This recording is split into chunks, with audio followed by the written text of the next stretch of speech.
Hello, welcome back to my channel. तर कशा आहात तुम्ही? आय होप सगळे मजेत असाल आणि मजेतच राहा। सगळ्यांना श्री स्वामी समर्थ। तर बघा, आता मी आज माझं फ्रीज ऑर्गनाइज कसं केलेलं आहे ते तुम्हाला सांगणार आहे। तर काय होतं ना की बरेच वेळा आपण जेव्हा भाजीपाला आणतो किंवा बाहेरून काही खायच्या ज्या वस्तू आणतो, ज्या फ्रीज मध्ये आपण ठेवतो, तर ते काय होतं ना की आपण आणल्या का तसंच ठेवतो। बाहेरून की आपलं फ्रीज ऑर्गनाइज नाही दिसत आणि वेळेवर त्या गोष्टी सापडत सुद्धा नाही आणि मग काय होतं की पसारा दिसायला लागतो आणि मग दुसऱ्या काही वस्तू ठेवायला जागा सुद्धा राहत नाही। तर मग तसं न करता मी माझं फ्रीज कसं ऑर्गनाइज करते आणि माझ्या सगळ्या वस्तू मी अशा म्हणजे कंटेनर आहेत माझ्याकडे, स्टोरेज कंटेनर जे आहेत प्लास्टिकचे, त्यामध्ये मी जास्त पैसे सुद्धा वेस्ट करत नाही। म्हणजे आपण जे घरगुती आपले जे कंटेनर्स असतात, म्हणजे आपले बेकरीमध्ये आपण जे केक्स वगैरे आणतो त्याचे जे बॉक्सेस असतात ना, त्या बॉक्सेसचा वापर करून मी आज फ्रीजमध्ये म्हणजे माझे ऑर्गनाइज केलेले आहेत। भाजीपाला सुद्धा आपण आणतो त्यावेळेस निवडून ठेवत नाही, त्यामुळे काय होतं की फ्रीजमध्ये पूर्ण ज्या पालेभाज्या असतात त्यांची माती वगैरे पडलेली असते आणि कचरा तसाच असतो, त्यामुळे अजून फ्रीज आपलं खराब व्हायला लागतं। फ्रीज आता कसं ठेवलेलं आहे ते तुम्हाला शेअर करते आणि व्हिडिओला आता सुरुवात करते। हा फ्रीजला आता 7 वर्ष पूर्ण झालेली आहेत आणि हा फ्रीज माझ्या लग्नाच्या आधी घेतलेला आहे। माझ्या लग्नाच्या आधी जेव्हा माझे मिस्टर म्हणजे माझे जाऊबाई आहे मोठ्या, त्यांच्यामध्ये राहायचे, तर फ्रीज तेव्हा घेतलेला होता। लजर आहेत आणि खालती नॉर्मल आपला फ्रीज आहे। फ्रीज ठेवण्यासाठी म्हणजे वरती फ्रीजर दिलेलं आहे। पण काय होतं ना की आणि हे जे दिसत आहेत ना, हे राधाकृष्णाचं जे चिटकवायचं स्टिकर्स, असे स्टिकर्स तुम्हाला मार्केटमध्ये भरपूर अवेलेबल मिळतील। तर हे स्टिकर माझ्या बहिणीने मला दिलेलं आहे, ते ठेवलेले आहेत बाजारामध्ये, हे मला मिळालेले होते आणि मी याचा उपयोग कुठे ठेवू हे चाललं होतं। पण मग हे फ्रीजवर खूप छान दिसत आहे आणि मी फ्रीजवर काहीच पसारा ठेवत नाही। फ्रीजवर फक्त माझ्या फ्रीजवर काहीच ठेवत नाही। फ्रीज पूर्ण रिकामा असतो माझा। फ्रीजर वरती जे फ्रीजर आहेत ते दाखवते मी तुम्हाला, त्याच्यात काय काय ठेवलेलं आहे। तर बघा, इथे मी हा जो डोर आहे, या डोर मध्ये मी इथे भगर ठेवत असते। भगर म्हणा, रवा म्हणा, मी इथेच ठेवत असते किंवा मैदा, अशा ज्या गोष्टी असतात त्या मी फ्रीजर मध्ये ठेवते। तर फ्रीजर मध्ये बघा, हा सुद्धा मैदा आहे, रवा, आणि या डब्यात सुद्धा मी रवाच ठेवते। तर असा हा म्हणजे माझ्या प्रेग्नेन्सीच्या वेळेस हा म्हणजे प्रोटीनचा डब्बा आहे आणि यामध्ये मी रवा ठेवते। तर अगदी मस्त असा रवा यामध्ये स्टोअर करते। असे जे कंटेनर्स आहे हे फेकून न देण्यापेक्षा याचा रियूज मी करत असते।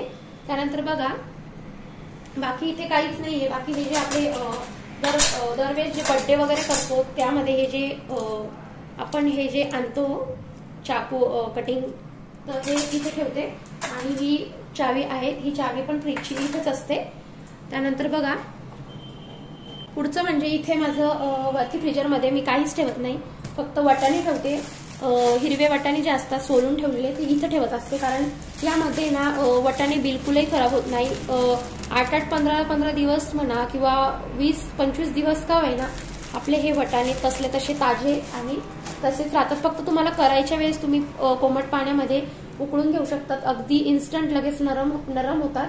त्यानंतर बघा, हा जो पॅड आहे, हा पॅड कूलिंग पॅड आहेत। आपल्याला जर शेकायचं वगैरे असलं तर हा कूलिंग पॅडचा खूप छान यूज आहे आणि हा खूप थंड आहे। तर बर्फ वगैरे करायला ठेवतो, तर इथे बर्फाचा ट्रे आहेत आणि हा इझिली रिमूव्ह होतो। फक्त असं मुवमेंट केलं गोल तर हे बर्फ सगळे ह्या बर्फाचे जे क्यूब्स असतात या ट्रे मध्ये पण, म्हणजे हा ऑनलाईन मागवलेलं होतं, तर हे मी लावलेलं आहे। कारण याने काय होतं ना की आपण जे खरगटे हात वगैरे लावतो ना, त्याने फ्रीज खराब होत असतं लवकर, तर हे लावते मी। यावर आपला हात वगैरे जरी लागला तर आपण हे वॉश करू शकतो आणि इझिली म्हणजे लवकर सुकला पण जातं। तर बघा, आता वरचा जो म्हणजे आपला डोर असतो, फ्रीजचा जो डोर असतो, त्यामध्ये मी काय करते ना की अशा पद्धतीने मी ऑर्गनाइज करते। जसं की आता बघा, इथे तुम्हाला स्क्रीनवर दिसतच असेल की मी कशा पद्धतीने हे जे स्टोरेज आहे तुम्हाला स्क्रीनवर मी दाखवलेलेच आहेत, तर स्क्रीनवर दिसू शकतात। आणि हे इथे मी टोमॅटो कॅचअप ठेवलेले आहेत। तर फ्रीज अगदी सुटसुटीत आणि मोकळा कसा ठेवायचा आणि जास्तीत जास्त भाज्या कशा ठेवायच्या, तर इथे टोमॅटो कॅचअप आहे। त्यानंतर इथे हे जे आहे हे म्हणजे इथे मसाले ठेवलेले आहेत, तिथे सगळे मसाले आहेत, तुम्हाला स्क्रीनवर दिसतच असेल की कशा पद्धतीने मी ऑर्गनाइज केलेलं आहे। आणि बघा आता इथे ह्या वरच्या ज्या डोरचा जो म्हणजे कप्पा आहे, इथे मी ह्या सगळ्या इथे म्हणजे मी लिंबू ठेवलेले आहे, टोमॅटो जे नरम झालेले टोमॅटो आहे जे लवकर यूजमध्ये आणायचे ते इथेच ठेवते, म्हणजे लक्ष देण्यासाठी लिंबू ठेवलेले यामध्ये। त्याच्या खालच्या कंटेनरमध्ये मी मिरच्या ठेवलेल्या आहेत, अगदी म्हणजे फ्रेश राहतात, लवकर सापडतात देखील। आणि बघा ट्रान्सपरंट असल्यामुळे ना लवकर समजतं की यामध्ये काय ठेवलेलं आहे। आणि खालचा जो आहे त्यामध्ये आलं ठेवलेलं आहे। तर आता त्यानंतर बघा वरचा तो तुम्हाला दाखवलेलंच आहेत काय काय ठेवलेलं आहे, कशा पद्धतीने ठेवलेलं आहेत, अगदी म्हणजे नीट अँड क्लीन ठेवलेलं आहे, पसारा बिलकुलही इकडे तिकडे सांडलेला नाहीये।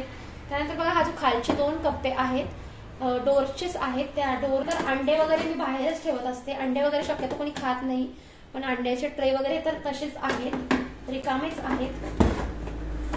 त्यानंतर बघा शिवांशचे हे म्हणजे जे आता मेडिसिन डॉक्टरने दिलेलं आहे फ्रीजमध्ये ठेवायचे होते म्हणून इथे ठेवलेले आहेत। त्यानंतर यामध्ये लसूण स्टोअर केलेलं आहे, ट्रान्सपरंट बॉक्स आहेत, ते सगळे बॉक्सेस मला म्हणजे आपण ह्यामध्ये सोनपापडी म्हणा किंवा केक्स म्हणा हे जे आपण आणतो त्याचे स्टोरेज आहेत। तर बघा अशा पद्धतीने लसूण मी स्टोअर केलेलं आहे। आणि आपल्याला जेव्हा लागेल आपण लसूण निवडून ह्यामध्ये ठेवू शकतो, फ्रीजमध्ये अगदी म्हणजे अगदी फ्रेश राहतो। आणि जेव्हा पण तुम्ही लसूण निवडून ठेवाल तर तो अशा म्हणजे झाकणावाल्या डब्यातच ठेवा, कारण लसणाचा जो वास असतो ना कांदा आणि लसणाचा तर तो पूर्ण फ्रीजमध्ये पसरतो, त्यामुळे असं झाकण नक्कीच लावा। ठेवलेलं आहे आमसूल आणि चिंच त्यामध्ये असते। त्यानंतर बघा त्याचा खालचा जो शेवटचा कप्पा आहे त्यामध्ये मी ह्या 2 बॉटल ठेवलेल्या आहेत, तर यामध्ये पाणी भरून ठेवायचं। आता उन्हाळा लागलेला त्यामुळे या 2 बॉटल्स मी एकसारख्या ठेवलेल्या आहेत। आणि पाणी भरून ठेवलं की आपल्याला जेव्हा लागेल तेव्हा आपण जेवणासाठी थंडगार पाणी असं घेऊ शकतो, असे पण पॅकेट आणलेले आहेत। आणि ह्या सगळ्या नूडल्ससाठी वापरण्यासाठी ग्रीन चिली म्हणा, रेड चिली किंवा ब्लॅक चिली, ब्लॅक सॉस हे सगळे प्रकारचे बॉटल्स मी आणलेले आहेत आणि ठेवलेले आहेत। एक कप्पा दिलेला आहे त्यांनी वरती, तर इथे पण म्हणजे इथे वरती लिहिलेलं आहे जिथे जिथे आपण काय ठेवू शकतो, फ्रेश रूम, म्हणजे इथे सुद्धा वस्तू अगदी फ्रेश राहतात आणि खराब बिलकुलही होत नाही। तर त्यामुळे मी इथे बघा फुलं ठेवलेली आहेत, फुलांसाठी सुद्धा असा कंटेनर केलेला आहे, यामध्ये अगदी फ्रेश फुलं राहतात, चुरगळले सुद्धा जात नाही। यामुळे काय होतं ना की आपल्याला दिसतात सुद्धा की आपल्याकडे कोणते कोणते फुलं आहेत। आणि इथे मागे भरपूर सारे कंटेनर आहे माझ्याकडे असे प्रकारचे, तर मी ते सगळे तसेच ठेवलेले आहेत। मीठचा जो कप्पा आहे तर माझं जे कधी पण टेम्परेचर असतं ते नॉर्मल याच्यावर असतं, नॉर्मल स्पीडवर असतं। इथे ठेवलेलं आहे दूध, तर दूध सुद्धा बघा दूध ठेवलेलं आहे, आता फक्त दूधच आहे, पण एक्स्ट्राची जर भाजी उरलेली असेल तर ती इथे ठेवतो आपण। ह्याच्यासाठी पदार्थ इथे ठेवत असाल तर तुम्ही नक्कीच झाकण ठेवा, कारण दुसऱ्या भाजीपाल्यांचा जो वास असतो त्यामध्ये जात असतो, त्याचा सुद्धा वास तसाच यायला लागतो, त्यामुळे झाकण नक्कीच ठेवत जा। दुधावर सुद्धा झाकण माझं कंपल्सरी असतं। इथं उरलेलं पीठ वगैरे जे असेल ते यामध्ये ठेवते। इथे खालती गाजरचा हलवा आहे, मम्मीने दिलेला होता। आणि त्याच्यानंतर सगळ्यात मोस्ट इम्पॉर्टंट म्हणजे मी हे जे दिसत आहेत तुम्हाला हे जे मॅट्स आहेत, म्हणजे जे आपल्या फ्रीजमध्ये आपण ठेवण्यासाठी, हे ऑनलाईन मी मागवले होते, मिशोवरनं ऑर्डर केलेले होते। आता याला 3 ते 4 वर्ष झालेले, अगदी तसले तसे आहेत। धुताना मी हे म्हणजे कडक नाही, कडकमध्ये आहेत, तर खूप छान निघालेले आहेत। आणि धुताना मी फ्रीज जसं धुते तसे यांना सुद्धा साबणीने छान घासणीने घासून घेत असते, अगदी चकाचक निघतं। या खालती बघा अगदी स्वच्छ आहेत, ट्रान्सपरंट असल्यामुळे काय होतं ना की लवकर आपण जर तसंच यूज केला तर फ्रीज लवकर खराब होतं आणि आपले जे खरगट स्वयंपाकाचं म्हणा बनवेल म्हणा लगेच फ्रीजमध्ये डाग लागतात आणि खराब होतं, त्यामुळे मग हे असे मॅट्स मी टाकत असते। तर हा जो खालचा कप्पा आहे इथे मी बटर ठेवलेलं आहे, तर बटर लहान मुलाला लागत असतं शिवांशला, त्यामुळे आणि कधी आपण पावभाजी वगैरे केली त्याच्यासाठी सुद्धा लागतं म्हणून इथे बटर ठेवते। त्यानंतर बघा इथे कोथिंबीर ठेवलेली आहेत, कोथिंबीर सुद्धा अगदी फ्रेश आणि नीट अँड क्लीन निवडून मी ठेवत असते। तर भाजीपाला जो पण आणला मी तसाच बिलकुल ठेवत नाही, निवडूनच ठेवत असते। तर तुम्हाला दाखवते मी आता कोथिंबीर कशा पद्धतीने निवडून ठेवलेली आहे। बघा कोथिंबीर ठेवली आहे, असे कंटेनर्स आहे। हा कंटेनर मी विकत आणलेला आहे, 60 रुपयाला दिलेला होता। हा सुद्धा मला महागच पडलेला आहे, पण तरी त्यावेळेस मी कशा करता आणला मला माहिती नाही, पण मग मी असा कोथिंबीरसाठी हा डबा बनवलेला आहे। कोथिंबीर सुद्धा अशी चुरगळत नाही, जितकी आपण पिशवी कॅरी बॅग मध्ये ठेवतो तर कोथिंबीर लवकर खराब होते, सुकते, त्यामुळे असा डब्बा केलेला आहे। त्यानंतर बघा इथे मी कोथिंबीरच्या बॅक साईडला असं हे टोपलं होतं, तर हे टोपल्याचा काहीच उपयोग नव्हता, त्यामुळे आता मी याचा उपयोग तांदळाचं पीठ म्हणा, बाजरीचं पीठ म्हणा किंवा कुळदाचं पीठ म्हणा, जे काही पीठ असतील ते यामध्ये ठेवते. म्हणजे याने काय होतं ना की लगेच आपल्याला ट्रे असा बाहेर काढता येतो आणि त्याच्या खालची सुद्धा काही पसारा होत नाही, पीठ सुद्धा सांडत नाही. आणि कॅरी बॅग मध्येच मी पीठ ठेवत असते, अगदी 2-2 महिने पीठ खराब होत नाही. त्यानंतर त्याच्या बाजूला इथे मी फळं ठेवते. तर फळं ऍक्च्युली मी याच्यात ठेवत असते, पण आता ह्यावेळेस मी भाजीपाला पूर्ण आणलेला आहे, भाजीपाला भरपूर जास्त प्रमाणात आणलाय, त्यामुळे इथे मी या कप्प्यामध्ये मी पालेभाज्या ठेवलेल्या आहेत, व्यवस्थित पालेभाज्या राहण्यासाठी. आणि इथे मी फळं ठेवत असते. बघा इथे जे तर बघा हा जो खालचा कप्पा आहे सगळ्या पालेभाज्या ठेवलेल्या आहेत. पालेभाज्या सगळं निवडूनच ठेवत असते. बघा आपली ही कांद्याची पात आहे, कांद्याची पात आहे, पालक आहे, शेपू आहे, मेथी आहे, आळूची पानं सुद्धा आता आज दर सोमवारी किंवा गुरुवारी आळूची पानंच लागत असतात आणि आमटी वगैरे असते, त्यामुळे आळूची पानं फिक्स असतात. दर आठवड्याला आळूची पानं फिक्स असतात आणि आम्ही नेहमीच आणतो. त्यानंतर जो खालचा कप्पा आहे त्या कप्प्यामध्ये माझ्या सगळ्या भाज्या आहेत, पालेभाज्या ज्या असतात इथं असतात. आणि या कप्प्यामध्ये सगळ्या दुसऱ्या भाज्या आहेत, जसं की शेवगाच्या शेंगा आहेत, ज्या कडक म्हणजे ज्या खराब न होणाऱ्या भाज्या आहेत त्या मी इथे खालची ठेवत असते. तसं दाखवते मी तुम्हाला. एक मुळा म्हणा, गाजर म्हणा किंवा जे आपले चणे म्हणा, उसळ म्हणा, हे सगळ्या गोष्टी ज्या असतात त्या खालती ठेवत असते. आणि ज्या गोष्टी अशा नरम असतात, खराब होण्यासारख्या असतात, जसं टोमॅटो खराब होणाऱ्या असतात, त्यामुळे बघा इथे भोपळा सुद्धा खाली ठेवलेला आहे, गिलके आहेत, मुळा आहेत, हे सगळ्या भाज्या मी खाली ठेवलेल्या आहेत.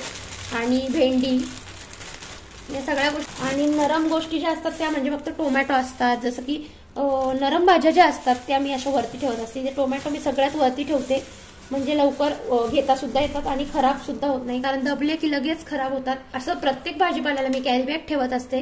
तर कॅरी बॅग लावल्याने काय होतं ना की फ्रीजरची जी हवा असते ना तर जास्त प्रमाणात थंड झाल्यामुळे पण आहे ना भाज्या खराब होतात, त्यामुळे अशी कॅरी बॅग लावून घेते. भाजीपाला अगदी फ्रेशच्या फ्रेश राहतो. पूर्ण 15 दिवस मला हा भाजीपाला जात असतो. आणि फ्रीज बघू शकतात अगदी चकाचक आणि चमकत सुद्धा आहेत.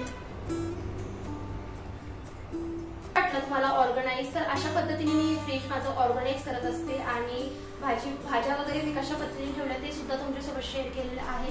तर आय होप तुम्हाला व्हिडिओ आवडला असेल तर नक्की चॅनलला सबस्क्राईब करा आणि लाईक करा आणि कमेंट करा व्हिडिओ कसा वाटला. तर शिवाली बोल, अजून कमेंट करा. तर बाय कर. तर आय होप तुम्हाला आजचा व्हिडिओ आवडला असेल तर नक्कीच मला कमेंट करा. तर भेटते आता पुढच्या व्हिडिओमध्ये.